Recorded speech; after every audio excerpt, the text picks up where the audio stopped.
अस्सलामुअलैकुम वरहमतुल्लाहि वबरकातुहू। नहमदुहु व नुसल्ली अला रसूलिहिल करीम, अम्मा बाद। फ़अऊज़ु बिल्लाहि मिनश्शैतानिर रजीम, बिस्मिल्लाहिर रहमानिर रहीम। या अय्युहल्लज़ीना आमनुत्तक़ुल्लाहा हक़्क़ तुक़ातिही व ला तमूतुन्ना इल्ला व अंतुम मुस्लिमून। सदक़ल्लाहुल अज़ीम। मोहतरम हाज़रीन जुमा, बुज़ुर्ग और दोस्तों और मेरे अज़ीज़ साथियों, सीरत से मुताल्लिक़ गुज़िश्ता से पैवस्ता जुमा को हमने ग़ज़वा बद्र से मुताल्लिक़ और उसमें क्या क्या हुआ ये सुना था। फिर हमने ग़ज़वा बद्र के बाद मुशरिकीन में से बहुत से लोग कत्ल हुए और बहुत से लोगों को फ़िदिया लेकर छोड़ दिया गया। उसके बावजूद मुशरिकीन मक्का ने अल्लाह के नबी सल्लल्लाहु अलैहि वसल्लम को मदीना में चैन से बैठने नहीं दिया। दोस्तों, हर ज़माने में ऐसे लोग मौजूद होते हैं जिनको कोई अच्छी चीज़ अच्छी नहीं लगती, और बाज़ लोगों की तो फितरत ही ऐसी होती है कि उनको आप कितनी ही अच्छी जगह पर रखें, लेकिन वो कुछ ना कुछ उस अच्छी जगह पर रहकर भी ऐसी गलत हरकत कर देंगे जिसकी वजह से वहाँ पे रहने वाले सब बदनाम हो जाएंगे। जैसे आपको एक मिसाल दूँ, बाज़ लोगों के अंदर इनबिल्ट होता है, उनके अंदर मतलब वो उनको करना नहीं पड़ता है, खुद ब खुद उनसे हो जाता है। कोई अच्छी बाइक खड़ी दिखी तो उसकी सीट फाड़ेंगे। ये बच्चों की बात नहीं कर रहा हूँ, बच्चे तो मस्ती में कर सकते हैं, हो सकता है उनको क्या अक्ल व शऊर होता है, बड़ों की बात कर रहा हूँ। उसकी सीट को क्या करेंगे? फाड़ेंगे। ये मिसाल दे रहा हूँ। और एक मिसाल, हमारे घर में, हमारी सोसाइटी में, हमारी बिल्डिंग में रोज़ाना कचरा लेने के लिए लोग मुतय्यन है कि वो रोज़ाना हमारा कचरा लेकर के जाएंगे, लेकिन उसके बावजूद ऐसे लोग आपको मिलेंगे कि रोज़ाना कोई कचरा लेने आता है, उसको ना देते हुए खिड़की में से फेंकेंगे। क्या करेंगे? रास्ते पर फेंकेंगे, दूसरे के पतरे पर फेंकेंगे।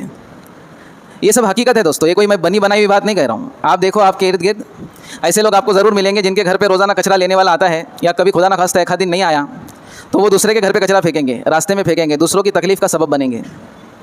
तो ऐसे मिजाज वाले लोग आपको दोस्तों एक ढूंढेंगे तो 10 मिलेंगे। इसी तरह इस्लाम की जो खूबियाँ है, अल्लाह के नबी सल्लल्लाहु अलैहि वसल्लम ने मक्का में रहते हुए लोगों को इस्लाम की खूबियों पर उभारने का काम शुरू किया था, जो मक्का वालों को अच्छा नहीं लगता था। कि देखो, जिस तरह तुम लोग पहले दुश्मनियाँ रखते थे, एक दूसरे को कत्ल करते थे, ऐसा मत करो, रिश्तेदारियों को मत तोड़ो, और सूद बढ़ा चढ़ा कर मत खाओ, शराब मत पियो, ये बुराइयों की जड़ है, ज़िना मत करो, चोरी मत करो। अल्लाह के नबी सल्लल्लाहु अलैहि वसल्लम की एक एक तालीम जो थी, जो अहले मक्का को और मक्की ज़िंदगी में अल्लाह के नबी सल्लल्लाहु अलैहि वसल्लम दे रहे थे दोस्तों, ये पूरी इंसानियत की भलाई की तालीम थी, और सबसे पहले अहले मक्का की भलाई की तालीम थी। लेकिन उनको हज़म ही नहीं हो रहा था, उनको ये बात हज़म ही नहीं हो रही थी, बावजूद इसके कि वो समझ रहे थे कि बातें तो बहुत अच्छी हैं, लेकिन उनको ये पक्का यकीन था कि हम नहीं कर पाएंगे, क्योंकि हमको जो है कचरा वाला आता है, उसके बावजूद कचरा फेंकने की आदत पड़ गई है। समझ में आ रही बात? ऐसे जहन के, ऐसे मिजाज के लोग थे वो। अब ग़ज़वा बद्र के अंदर अल्लाह की खुली मदद आई, आसमान से अल्लाह रब्बुल इज़्ज़त ने फ़रिश्तों को नाजिल किया। इतनी कम तादाद मुसलमानों के होकर अल्लाह रब्बुल इज़्ज़त ने शानदार फ़तह नसीब फरमाई, उसके बावजूद मुशरिकीन मक्का बाज़ आने को तैयार नहीं है। अबू सुफियान का जो लश्कर कामयाब होकर लौटा था, जिसकी वजह से उन्होंने ये नियत ही की थी कि लश्कर कामयाब होकर लौटेगा तो हम क्या करेंगे, इसके ज़रिए से जो माल आएगा, जो मुनाफा आएगा, अहले इस्लाम और इस्लाम को ख़त्म करेंगे मदीना पहुँचकर। तो बदर में तो उनका नाकामी से लौटना ये साबित हो गया। लेकिन वो एक साल भी चैन से नहीं बैठे, बल्कि उन्होंने जिनके नफ़े आए थे, जिनकी तिजारत में नफ़ा हुआ था, उन लोगों के पास जा कर के सरदारों ने ये कहा कि तुम अपना नफ़ा मत लो, जो नियत से हमने भेजे थे वही नियत हम पूरी करेंगे, और एक और बड़ा अजीम उशान लश्कर हम तैयार करेंगे और मुसलमानों को सफ़े हस्ती से मिटा देंगे। पहले तो ऐसा था कि कोई वजह नहीं थी, बस ऐसे ही हमको मिटाना था, लेकिन अभी तो वजह है कि अहले ईमान ने मुशरिकीन को किस तरह से बदर में कत्ल किया, किस तरह से उनको कैदी बनाया। अब जो है पूरे मक्का वाले एक तरफ हो गए और उन्होंने जो है ईमान वालों पर और अहले मदीना पर हमला करने की जो है साजिश रची। हज़रत अब्बास रज़ी अल्लाह अन्हु, जो अल्लाह के नबी सल्लल्लाहु अलैहि वसल्लम के चचा थे और मक्का ही में थे, अभी तक अपने इस्लाम को ज़ाहिर नहीं किया था, उन्होंने अल्लाह के नबी सल्लल्लाहु अलैहि वसल्लम को एक ख़त लिख करके भेजा, जिसमें उन्होंने पूरी डिटेल दी कि अब जो है मक्का वाले बहुत ज़्यादा साजो सामान के साथ, बहुत बड़ी तैयारी के साथ मदीना पर जो है हमला करने वाले हैं। तो ये अल्लाह के नबी सल्लल्लाहु अलैहि वसल्लम को ख़त 5 दिनों के अंदर मिला, बहुत जल्दी मिल गया। और फिर अल्लाह के नबी सल्लल्लाहु अलैहि वसल्लम ने इस मामले को लोगों से छुपाए रखा ताकि लोग न डरें। और फिर किसी तरह से जो ख़ास सहाबा थे जिनसे अल्लाह के नबी सल्लल्लाहु अलैहि वसल्लम काम लेना चाह रहे थे, उन तक ये बात पहुंचाई गई तो सहाबा किराम जो है मदीना में रहकर बिल्कुल अलर्ट हो गए, बिल्कुल जो है उन्होंने एहतियातें बरतना शुरू कर दी। हत्ता की रिवायत में आता है कि नमाज के वक्त भी वो हथियार नहीं उतारते थे, नमाज के अंदर भी हथियार लेकर खड़े रहते थे कि कभी भी जो है मुसलमानों पर, ईमान वालों पर मदीना के अंदर हमला हो सकता था। चुनांचे मुख्तलिफ इस ग़ज़वा उहद के शुरू होने से पहले मुख्तलिफ वाक़यात पेश आए क्योंकि उनकी तैयारी बड़ी अजीब थी। अबू सुफियान जो है, जो पूरे उस वक्त के सरदार थे, उनको उसका क्या बनाया गया, सिपह सालार बनाया गया। और खालिद इब्न वलीद रज़ी अल्लाह अन्हु जो बाद में चल के सहाबी बने हैं, खालिद इब्न वलीद को उस पूरे लश्कर का कमांडर बनाया गया। और इकरमा इब्न अबी जहल, अबू जहल के बेटे इकरमा, उनको उनका मुआविन बनाया गया। और पूरी प्लानिंग के साथ जो है मदीना पर हमला करने की साजिश रची गई। अब अल्लाह के नबी सल्लल्लाहु अलैहि वसल्लम ने कुछ दिनों के बाद तमाम लोगों को ये बता दिया कि ऐसा ऐसा मामला चल रहा है, तो किस तरह से हम उनका जवाब दें। देखो, हमेशा ये हुआ है कि इस्लाम ने कभी भी जंग में पहल नहीं की, बल्कि दिफाई जंगें लड़ी है अपनी हिफाजत के लिए। तो बाद लोगों की राय ये आई कि हम मदीना में रहेंगे, अगर उन्होंने मदीना पर हमला किया तो हम मदीना में रह कर के लड़ेंगे। बाद लोगों ने कहा नहीं, हम जो है मैदान में जाएंगे। अल्लाह के नबी सल्लल्लाहु अलैहि वसल्लम ने जो अपनी राय बनी, अल्लाह के नबी ने फरमाया कि हम मदीना में रहकर लड़ेंगे। हम क्या करेंगे, मदीना में रहेंगे। तो हज़रत हमज़ा रज़ी अल्लाह अन्हु जो अल्लाह के नबी सल्लल्लाहु अलैहि वसल्लम के चचा है, हज़रत हमज़ा बड़े बहादुर, हज़रत उमर और हज़रत हमज़ा ये लगभग एक ही अरसे में ईमान इन्होंने कबूल किया है और इनके ज़रिए से बहुत मदद मिली है इस्लाम को, मुसलमानों को। तो अल्लाह के नबी सल्लल्लाहु अलैहि वसल्लम खिदमत में आए और कहने लगे कि हम मदीना में रहकर नहीं लड़ेंगे, माज़रत के साथ हम बाहर निकलेंगे। इस दिन का तो हमको इंतज़ार था, या तो हम शहीद हो जाएंगे, ताकि ये लोग वो लोग ना बोले कि डर गए और मदीना में रह गए। अल्लाह के नबी सल्लल्लाहु अलैहि वसल्लम ने उनकी राय को पसंद किया, कबूल फरमाया और फिर ये ऐलान किया कि हम मदीना से बाहर जाएंगे। और ये जो ग़ज़वा उहद जो है, ये अल्लाह रब्बुल इज़्ज़त का करना ऐसा था, अल्लाह रब्बुल इज़्ज़त की तरफ से तय था कि हालात ऐसे बने कि उहद के अंदर ये लड़ाई होनी थी। लिहाजा अब अल्लाह के नबी सल्लल्लाहु अलैहि वसल्लम ने जब ऐलान कर दिया ठीक है हम जो है मदीना से बाहर जाएंगे, तो कुछ लोगों ने हज़रत हमज़ा को और जो लोग बाहर जाने की राय रखते थे उनसे कहा कि तुम लोगों ने अल्लाह के नबी सल्लल्लाहु अलैहि वसल्लम पर प्रेशर डाला, ऐसा नहीं करना चाहिए था तुमने। तो सब लोगों को समझ में हाँ बात तो सही है कि अल्लाह के नबी सल्लल्लाहु अलैहि वसल्लम, फिर अल्लाह के नबी सल्लल्लाहु अलैहि वसल्लम के पास लोग आए और माफ़ी मांगी कि आप जैसा बोलेंगे वैसा हम करेंगे, हमारी कोई चाहत और ख्वाहिश नहीं है, हमने तो बस एक अपनी राय दी थी।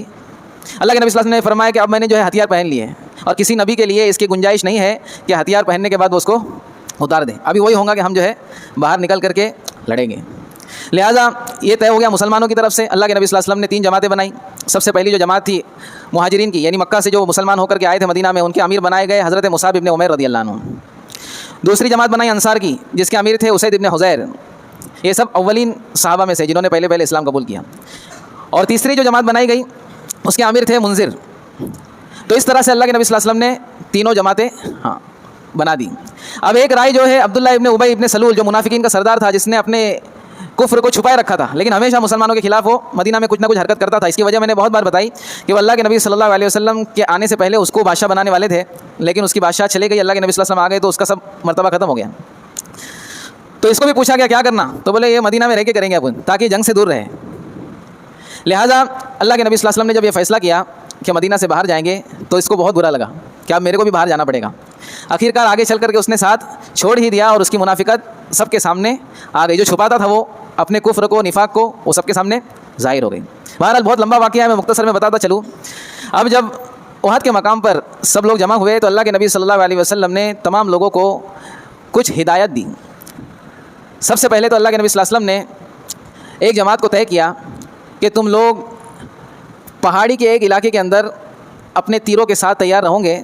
सिर्फ उस मकाम पर एक ही ऐसी जगह है जहाँ से हमको नुकसान का अंदेशा है, बाकी हम सामने सामने लड़कर इनको निपटा देंगे।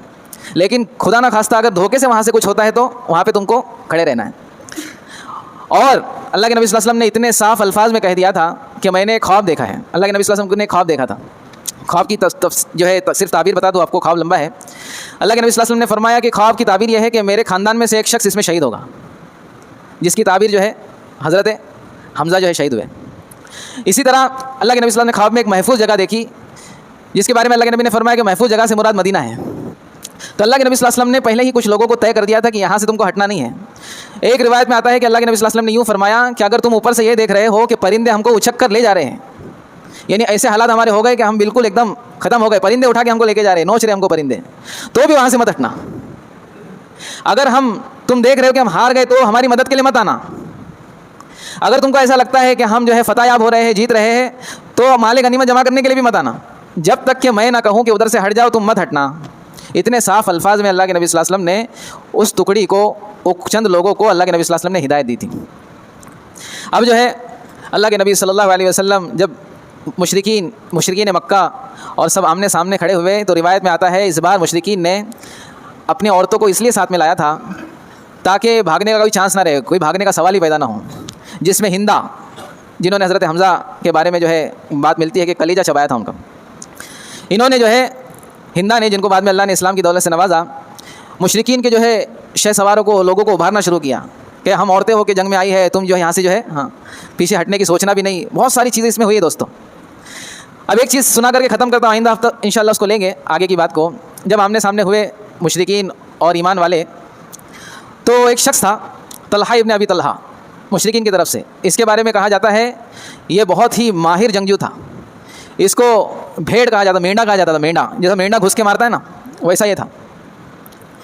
अब जो है उसने ललकारना शुरू किया, कौन है मेरे सामने आएगा, आओ पहले एक एक जन का हो जावे मुकाबला। तो बहुत सारे बेचारे कमज़ोर मुसलमान थे, वो थोड़े कतराने लगे, ये तो बहुत फेमस आदमी है, माइक टाइसन के जैसा। तो हज़रत ज़ुबैर रज़ी अल्लाह अन्हु उठे, बोले मैं, वो ऊँट पे सवार था, ललकार रहा था। हज़रत ज़ुबैर रज़ी अल्लाह अन्हु के बारे में आता है, हज़रत ज़ुबैर ने शेर की तरह उस ऊँट के ऊपर उस पर जो है झपटना मारा और उसको ऊँट पे से गिराया और वहीं पे उसको ज़बह कर दिया। अल्लाह के नबी सल्लल्लाहु अलैहि वसल्लम ने इस चीज़ को देखकर अल्लाह के नबी को इतनी खुशी हुई कि अल्लाह के नबी फरमाया अल्लाहु अकबर, नारे तकबीर जो है अल्लाह के नबी सल्लल्लाहु अलैहि वसल्लम ने शुरू किया और फरमाया कि तमाम लोगों के जो है हवारीयीन होते हैं नबियों के, मेरे हवारी ज़ुबैर होंगे। हाँ, ये बशारत दी अल्लाह के नबी सल्लल्लाहु अलैहि वसल्लम ने। इसी तरह जो है और भी बहुत सारी चीज़ें सामने आई। दोस्तों, आज की सीरत के बयान का मकसद हम समझे कि अल्लाह के नबी सल्लल्लाहु अलैहि वसल्लम ने कभी भी जंग के लिए पेशकदमी नहीं की कि कोई जंग के लिए आमादा नहीं है और ख़ुद हम जाके उससे जंग करें, बल्कि अल्लाह के नबी सल्लल्लाहु अलैहि वसल्लम ने हमेशा जब कोई जंग करने आता और जब यह एहसास होता कि यह हम पर जो हमला करेगा, तो अल्लाह के नबी सल्लल्लाहु अलैहि वसल्लम उसका क्या करते थे, जवाब देते थे, उसका डिफेंस करते थे। इसीलिए ये कहना कि मुसलमानों ने जंगों से तमाम चीज़ों को हासिल किया है, ये बिल्कुल गलत है, क्योंकि आगे चल के हम सब इस बात को बहुत अच्छी तरह से समझेंगे, जानेंगे, क्योंकि कोई अपने जेब की बात नहीं है, बल्कि आज भी तमाम चीज़ों की तारीख, तमाम चीज़ों की जो है किताबों के अंदर हर चीज़ मौजूद है, जिसको हम समझेंगे इंशाअल्लाह, और जिसके ज़रिए से हम अपनी ज़िंदगी के सबक लेंगे। हम अपनी ज़िंदगी क्या लेंगे, सबक लेंगे, क्योंकि हर ज़माने के अंदर आपको कचरा फेंकने वाले मिलेंगे। ये बात समझे हम। अल्लाह रब्बुल इज़्ज़त हम सबको कहने सुनने पर अमल की तौफीक अता फरमाए। मिल कर बैठे और